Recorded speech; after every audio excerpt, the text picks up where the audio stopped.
Hello and thanks for checking out ChartGuys.com. We're proud to be one of the most successful technical analysis communities online, teaching you the skills to become a more confident, effective, and informed trader. Join our community of hundreds of analysts worldwide working together to learn the charts, generate profit, and achieve financial independence. Sign up for a 1-week free trial, no credit card required, for access to daily live chart analysis and market coverage, a thriving chat community, along with dozens of hours of exclusive educational materials. We look forward to seeing you. Let's check out some charts. Hello everyone, this is Charting Man Dan of TheChartGuys.com, and just going to be going over some blockchain stocks that have been running wild.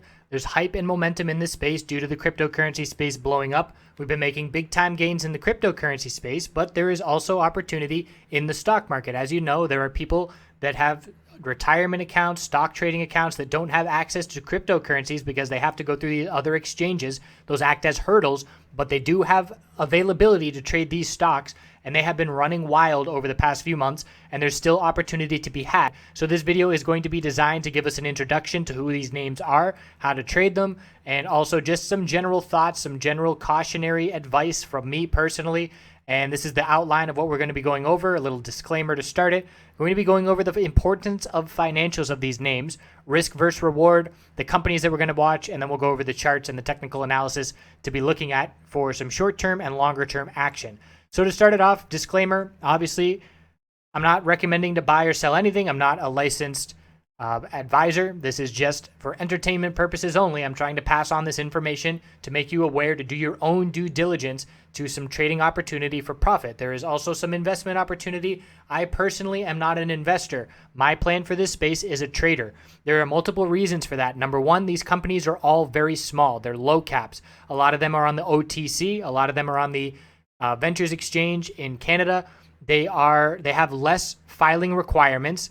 They have worse financials in terms of, a lot of these companies are not profitable. A lot of these companies are shifting their business plan, and that's a bit of a red flag in the sense that they are not established in any way in this space, and they might just be trying to jump on this hype. I've seen this all happen before. I'll describe where and some red flags to be looking out for, but I personally am not going through and looking at the financials and the backstory and reading everything fundamentally about these companies. That takes a ton of time and a ton of research. If you have the time to do that, by all means, go for it. If you want to make long-term investments, I'm a trader. I'm going to lock in the short-term gains. I'm going to capitalize on the hype and momentum, and I'm going to walk away with US dollars and cash rather than sitting and hoping that the trend goes up and that these companies, make it in the long run. So I am a trader, not an investor. If you are investing without knowing how to read financial statements, you are gambling. You need to know how to find dilution, convertible debt. You need to look at cash flow. These are all things that you must know how to do if you are going long. Otherwise, like I said, you are just gambling and you're guessing and hoping that it goes up in the long term. And with these low cap names that are running hundreds of percent, that is extremely high risk. And the odds of losing money are a lot greater than the odds of making money with just buying and holding. Financial statements. So first I want to distinguish between press releases and financial statements. Press releases, imagine a press release is everything that the company wants you to hear. It's essentially an advertisement. They choose every single word very carefully that goes into these press releases, and they're never going to say anything negative about themselves. They are going to talk about dilution if they are forced to, because they are material events, but the real meat and potatoes of these companies is going to be in the financials, and the things that they don't want you to know are buried in these financial statements amidst a bunch of financial jargon that makes it really hard to understand and follow along with what's going on. And that's designed to do that, in my opinion, to a degree, to make it hard to find, the convertible debt and the terrible debt structure that the company has, because they're never going to say that in their press releases. They're always going to give the best news possible, and things are bright and cheery, and they're looking up from here. And the amount of times, I come from the penny stock space. That's where I learned how to trade stocks initially. I've seen it all. I've seen all the scams. I've seen press releases lie. I've seen companies lie. I've seen officers paying themselves, in a shady way. And that can be found in the financial statements. You can see what officers are paying each other, if they're paying them out in shares, if they're dumping those shares into the markets. The bottom line is, this is not a video that's going to tell you how to read financial statements, but that is something that you need to become aware with. I taught myself how to do it through YouTube and forums, and I've read through hundreds of financial reports of stock companies finding out this dilution information. That's the most important aspect of these financials. The debt the convertible debt, and the dilution. If the company does not have profit, it's going to be paying its bills, paying its officers, and paying its fees to stay a company with shares. That's why companies go public. They go public because they need to raise money. They raise money by selling shares. That's what they do. So these companies can endlessly print shares. A lot of them can. And that can lead to significant dilution. Convertible debt is when a company says, we need cash.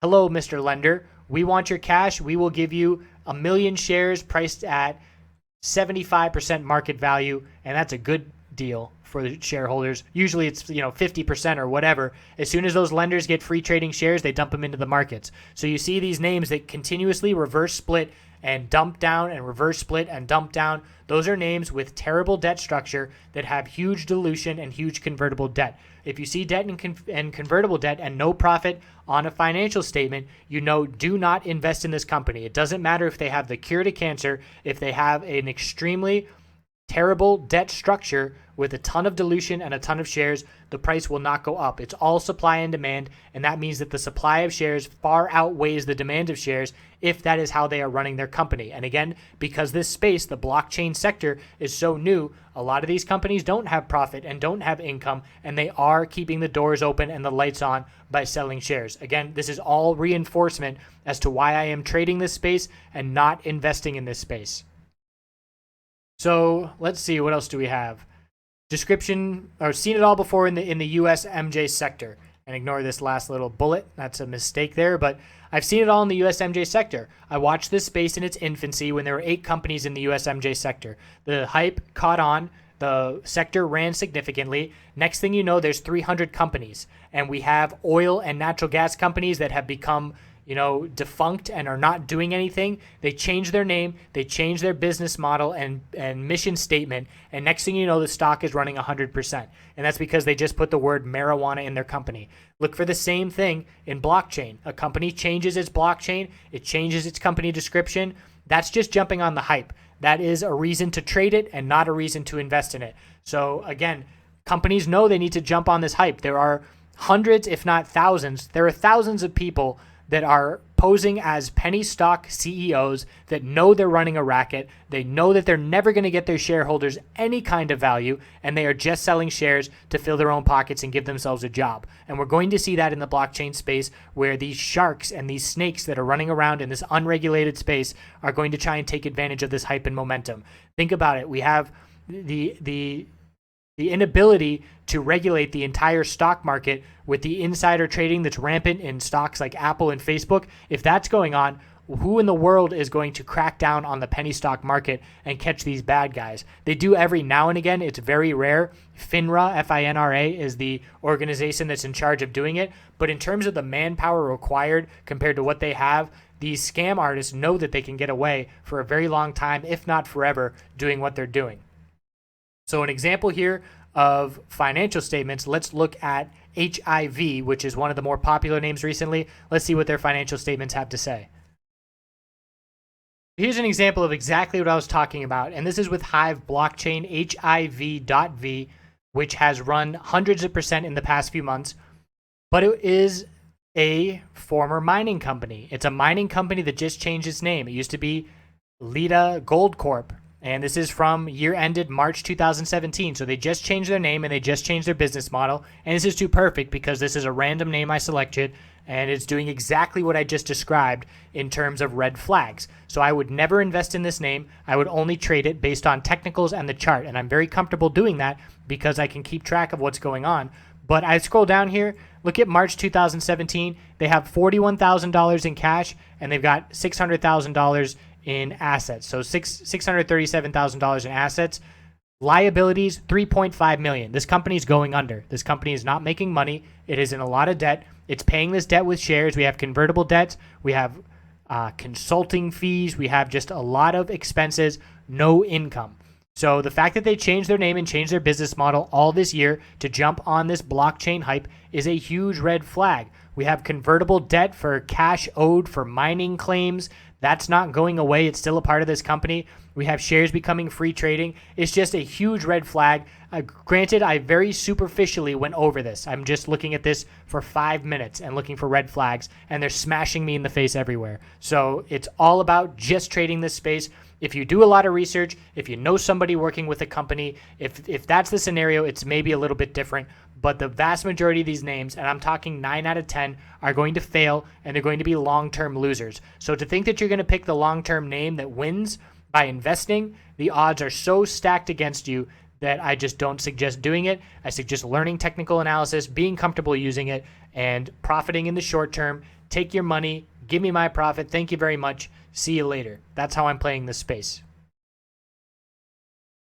So risk versus reward in this space. It is very high risk, very high reward. With the amount of moves that we see and the speed at which they go, these low cap names are for the very risk averse trader. So as I said, the odds of picking a long-term investment winner are extremely low. Trading is the way to go. The gains are there, but they get evaporated quickly. So here's my Hive risk example. Hive has been running very significantly. Let's look at the daily time frame for Hive, where over the past few months, let's look at the chart right now, we have a name change. Here's the name change. Look at this dead stock. This stock does not exist. Nobody cares. It's nothing. It changes its name and business model. Next thing you know, the stock has run 650% in a few months. That's a pump and dump, okay? We can capitalize on pump and dumps. We can profit from it. We can ride the coattails, but we have to respect stop losses. That's the most important fact of this video. Use stop losses. Exit with a small loss if you have to. If you are left holding the bag and hoping it comes back to these levels, there is a possibility that it never comes back to these levels again. So you never want to be holding the bag in companies that you're just looking to trade and not looking to go long in. So we had an extremely strong bull move on the daily time frame. Our most recent leg up, we went from 280 to 675 in 1, 2, 3, 4, 5, 6 trading days. So that is over a 100% move in 6 days, and we hit a climax. Now, what led to the climax? Look at this 15-minute chart. We hit the high of 675. We consolidated. Everything looks fine. We saw a little profit taking, a bit of a recovery, and then we halted. And when we halted, we had news come out that told everybody dilution was coming. And if you read in the financials, that dilution news was right there. The only thing that this news was updating us was that the shares are going to become free trading 1 week sooner. So this was everybody getting slammed in the face saying, wait, there's a bunch of dilution coming. People didn't read the financials. They're just jumping in on the hype. Everybody raced to the exit. We halted at 629. Next thing you know, 15 minutes after we resumed traded, we're at 443. And then next thing you know, another couple hours later, 370. So we went from 627 down to 370. That's a 40% plus haircut in a very short amount of time. And anybody stuck holding that bag is now in the hole, 10, 20, 30%. Then hopefully they're not holding, hoping it comes back, because this company is not solid. There is not any fundamentals to be going off of. The only thing that this name is running off of is the name blockchain. That is it. So we have to keep that in mind. And that's a fact with this sector. Again, there will be leaders in this sector who emerge and who stand out and who do have some long-term prospects and who are working in the business. And again, the most likely way you're going to find out about that is through someone working for the company, or something like that. But in terms of just press releases, if you're reading a company's press releases and think you know what the company does and what is going on and the long-term prospects, that's just a huge red flag, because that is not the case. So let's now look into the companies that we're going to be watching, because they have a lot of them in Canada. We have a good amount in the US to be playing.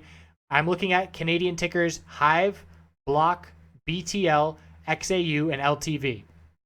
These are all US tickers because they are dual listed. So you can trade them on the US without having to pay the fees for exchanges of currency or things like that. You must check these fees.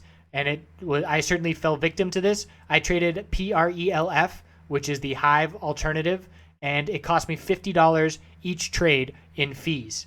So check what the fees are. Some of them, maybe your brokers don't have those kind of fees. Maybe some of these tickers are more friendly to trade than others, but the fees can be pretty insane and eat into your profit pretty significantly. So XAUTO stands out as the only one on the Toronto Exchange that has higher listing requirements. That immediately puts it as a more legitimate company to me than all of these names on the Venture Exchange.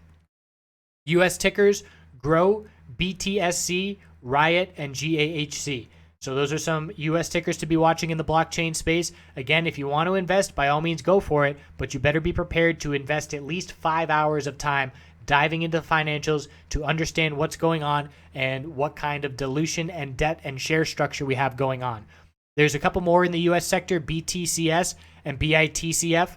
Those have bearish patterns on the charts, so I'm not even going to care about them. I'm not even going to look at them. I don't care about bearish charts. I want charts that are in a breakout, in a bullish pattern, and allow me to profit. So we're going to look at now some of these companies. I'm going to point out the best setups that I like where we currently stand. A lot of these names have already run significantly, so the risk to reward for entries is not as favorable as it was a month ago, but we're getting familiar with this space now. We're watching new names emerge. This space is not going anywhere. I can remember looking at some Bitcoin tickers and some cryptocurrency tickers 4 years ago, back in 2013 and 2014. And obviously they were a bit ahead of their time, but 4 years later, significant reaction to the cryptocurrency space, and we know that that is not going anywhere. So some of these names will potentially live long for the next few years, but the financials will tell us who they're going to be. So let's now look at some of my favorite setups on the charts. So these are the 5 names that I'm looking at with the chart setups that I'm going to be keeping an eye on. It is November 7th, and there are certainly other names out there like Hive and like LTV that have been running, but where we stand at the moment of the creation of this video, I don't like their setups as they are in consolidation mode. So I'm watching these names. Some things I want to point out, we need to be aware of correlations. We have to watch the correlation to the cryptocurrency space. The cryptocurrency space has been a raging bull in 2017. Obviously, that's only helping to this hype. If we saw cryptocurrencies crash and drop 5% overnight, I would expect these names to be affected by that. So we always have to be watching. And if we swing any of these positions, we have to be aware that cryptocurrency is trading 24/7, and there is potential that we could see a dump or something along those lines that could affect these names. Also, we have the Bitcoin fork coming up, the Bitcoin fork mid-November. If we see, a significant dump in reaction to that, these names are going to get hurt. So we have to be aware of that and not be holding any of these positions without understanding the risk of doing so. So these are the names I'm watching, and I'm always watching all different time frames, hourly, 5-minute. If looking for setups, I'm just going over the daily charts right now, not even the weekly charts, because the weekly charts have just been running for months, seeing hundreds of percent gains. Those weekly charts aren't really as important as just the daily levels to be watching. So I'm watching price action, higher lows of support, and looking for breaks of resistance. And of course, in the chat room, we're going to be covering it during the regular trading day with more details in terms of hourly time frames to be watching and setups and breaks as they occur. But to start it off, BTL.V with the US ticker that is BTLLF has a clear higher low, higher high pattern. And this is one where we just made a bull break and we're seeing consolidation. It's healthy consolidation. We're pulling back right now. Support is 534. We have an inside bar on the daily time frame. If we break 580, that is a bull break, and we're then looking up at 593 and 610 after that. So it's a clear higher low pattern that leads to follow through. If we break 534, that's a red flag, and I would not want to have a bullish position in this name. That would break the daily higher lows. But you can see we've been forming higher lows for the last 2 months, and there's no sign of that slowing down. I would, however, look for other resistance levels. If we break 610, I would zoom out to the weekly time frame to see where we are coming from overall and what the overall trend is. And I can see that it is a bull trend. And if we get over 704, it is a significant blue sky breakout. So 704 is the goal for the bulls, and we're marching our way towards that level with this daily higher low pattern. This is one to keep on watch as long as that daily higher low pattern maintains. BLOC had a fake out today. We had clear resistance at 325, and it was a double top with yesterday's action. We broke it today, but we pulled back from the upper Bollinger Band. That being said, we still have a couple higher lows, so it's still worth watching. 184, 214, and anything above 214 will be a higher low on the daily. It looks like the bulls have to wait for this upper Bollinger Band to ascend and create more room to the upside so the bulls can make it up to the next resistance of 355. So it is still worth watching this name, but I would wait for some daily consolidation at this point and ideally look to get it somewhere near 214 support to be able to use that as a stop level. But at this point, bulls did buy the dip off of 269 fairly well, and we'll see if 269 can hold tomorrow. But at this point, again, just waiting patiently because that upper Bollinger Band has rejected the price the past 2 days. That being said, still an overall bull trend. Gains have been absolutely massive on this name, and it's due to a lack of resistance and the amount of bull volume coming in. BTL.V, And I already did that one. So we're looking at XAU.TO. So XAU.TO is listed on the Toronto Exchange. We have a higher low, higher high pattern. We are currently consolidating with a close near the low. Anything above 612 is a higher low on the daily. So we could pull back to 650 and see a higher low. So right now I know with the close at the low, we are likely to see further downside. And when we are in blue sky breakout mode, there are a lot of things that matter a lot less. RSI showing overbought conditions does not matter as much. And a lot of these names are running in blue sky breakout, which is why they're able to see hundreds of % gains. So look at XAU here. This weekly chart is just a straight shot to the upside. This tells us we need to be cautious because when the rug gets pulled and we see profit taking begin, we're going to pull back 20% very quickly, in my opinion. But as for now, the daily chart is in an extremely strong uptrend. And like I said, anything above 612 is a higher low. So I'm looking for further pullback because we closed weak. Support is 735 and 702. And I will look for a bullish reversal candlestick on the daily time frame. Look at these consolidation periods. Low bear volume, bullish reversal doji, follow through. Bullish reversal hammer, follow through. Bullish reversal hammer, follow through. So I'm looking for a bullish candlestick after consolidation to look for follow through back up to resistance of 784. BTSC is a penny stock. That's even more of a red flag in terms of just trading it and not investing. Look at the clear bull break we had of this lower high tightening pattern. Bull break occurred at 8 cents, and today we ran up to 10.3. So we closed yesterday at 7.75, and we ran to 10.3. So that's a 25% move in one day. We definitely saw profit taking. Traders like me are going to lock in that profit. New resistance is 10.03, but this momentum is shifting now to look for higher lows and higher highs now that we broke the lower high pattern. So this is a penny stock that is going to be the highest risk and highest reward name that you can play in the space right now out of the ones I'm listing. And we are due to consolidate. I would be patient for consolidation before making an entry because the risk is so high. But after 10.3, the next resistance is going to be up at 10.69 and 11. So we're watching for the bulls to continue this momentum, consolidate, form higher lows, and keep in control. RIOT is another name in the US sector, and we have upper Bollinger Band resistance. Here I'm looking for a break of the lower high, lower low pattern of consolidation. We have another lower high now. We can see 950 and now a lower high at 898.